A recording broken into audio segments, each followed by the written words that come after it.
Oke,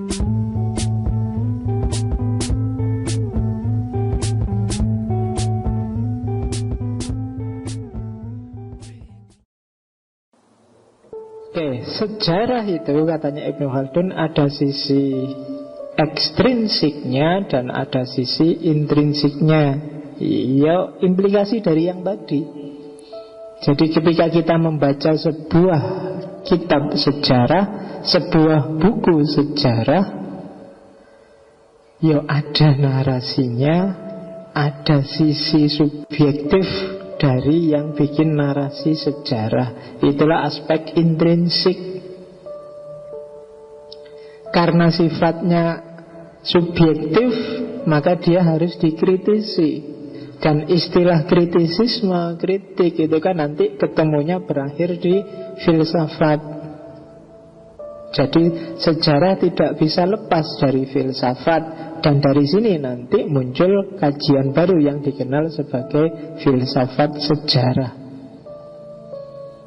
Jadi filsafat sejarah itu enggak kok terus memfilsafati peristiwa demi peristiwa, tapi masuk ke dimensi intrinsik dari fakta atau narasi sejarah yang disampaikan. Itu namanya historiografi. Isinya adalah tentang pertanyaan bagaimana dan mengapa dari sejarah. Mengapa ada peristiwa A, mengapa dia cerita begitu, bagaimana bisa, dan seterusnya. Itu pertanyaan-pertanyaan dari filsafat. Kenapa sih kok selalu dikenalkan bahwa filsafat itu pertanyaannya mengapa dan bagaimana? Kok bukan apa, Pak? Kan apa itu lebih penting sebelum orang bagaimana dan mengapa. Ya, karena begitu orang tanya mengapa atau bagaimana, berarti dia sudah selesai dengan apa. Orang tidak akan bisa jawab bagaimana dan mengapa kalau apanya belum terjawab. Jadi seolah-olah filsafat, berarti filsafat sudah tinggi ya, tidak butuh apa. Tidak, dia sudah selesai dengan apa. Mengapa, kapan, di mana itu harusnya sudah selesai. Setelah apa, kapan, di mana terjawab, baru orang tanya bagaimana dan mengapa. Sebelum apanya ketemu kan orang tidak bisa ngomong mengapa dan bagaimana.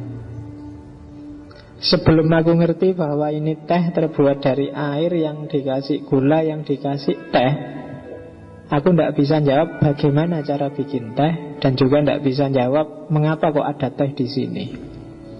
Karena faktanya sendiri aku tidak kenal.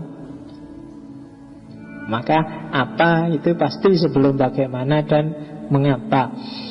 Oke, sejarah kalau dalam cermatannya Ibnu Rus ternyata punya fungsi dan nilai praktis.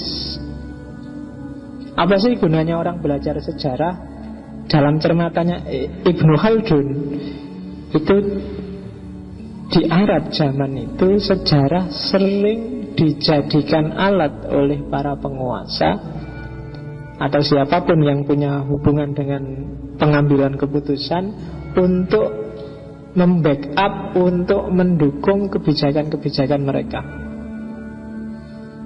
Jadi narasi sejarah sejak dulu itu selalu disetir oleh penguasa. Kalau dalam cermatannya Ibnu Khaldun, jadi misalnya sejarah babat tanah Jawa, para raton yang tentang Majapahit itu banyak sekali naskah kuno. Itu dulu pasti disusun dengan kepentingan penguasa sesuai kebijakan para penguasa zaman itu.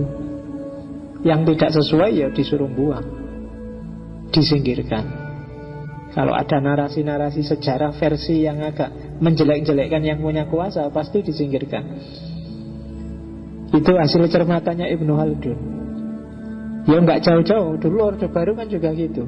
Jangan baca buku ini, jangan baca buku ini, jangan baca buku ini, selalu begitu. Dalam sejarah Islam juga begitu. Kamu yang Sunni selalu diwanti-wanti, jangan baca bukunya Wahabi, jangan baca bukunya Syiah, jangan baca bukunya Ahmadiyah, jangan baca, kan selalu begitu. Kalau bahasanya Montgomery Ward itu namanya strategi kuasa. Bukan karena kalau membaca itu terus bahaya bagimu, tapi kalau kamu baca itu terus kamu paham, ini bisa membahayakan kekuasaan. Kalau kamu misalnya zaman Pak Harto, kamu dilarang baca komunisme, sosialisme. Ya, karena ketika kamu mendalam di situ, kamu bisa menggoyang ideologi developmentalisme model kapitalis yang dikembangkan oleh Orde Baru. Semakin besar orang ngerti itu, mungkin semakin cepat orang menggoyang Soeharto. Tapi kan ada strategi kuasa yang bikin orang benci setengah mati terhadap sosialisme, komunisme, dan lain-lain. Dalam Islam juga begitu. Di Sunni Islam juga begitu. Yang Syafi'i juga begitu. Yang semuanya begitu. Itu hasil cermatannya Ibnu Khaldun.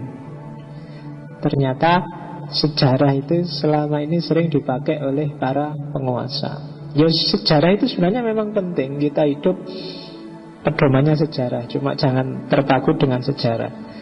Saya lupa ada ahli sejarah yang bilang, posisikan sejarah seperti lampu spion, seperti kaca spion.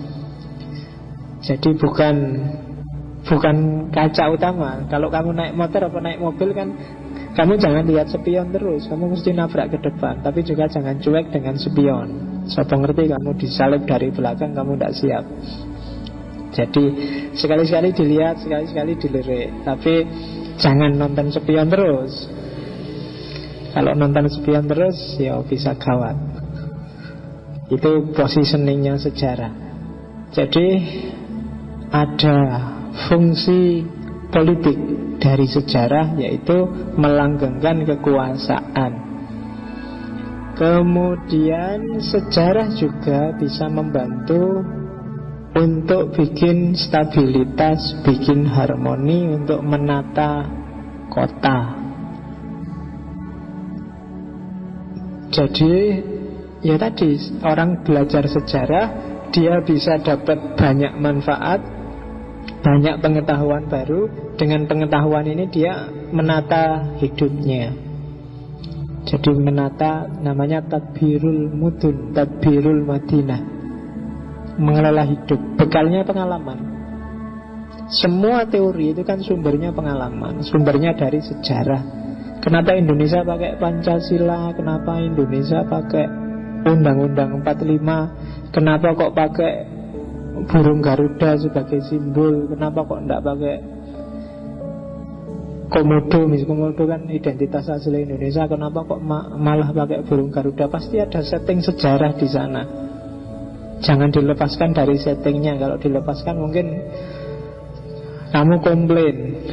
Padahal identitas kita itu kan komodo, kemudian apalagi yang khas Indonesia itu kan, kok malah burung Garuda? Kalau burung Garuda kan mirip-mirip aja sama Amerika yang pakai burung elang, mirip-mirip aja sama apa ya, yang pakai Garuda kan banyak, yang pakai burung-burung elang itu kan. Kenapa kok enggak pakai komodo? Pasti ada setting sejarah di sana. Pasti ada penataan, ada pengaturan di sana, ada argumen, ada logikanya. Dan itulah gunanya belajar sejarah. Jangan sekali-sekali melupakan sejarah, katanya Soekarno. Oke, jadi pahami sejarah dengan cara lihat aspek ekstrinsik dan intrinsiknya. Dekatilah sejarah secara kritis, karena seringkali sejarah dipakai sebagai alat politik demi tujuan kekuasaan.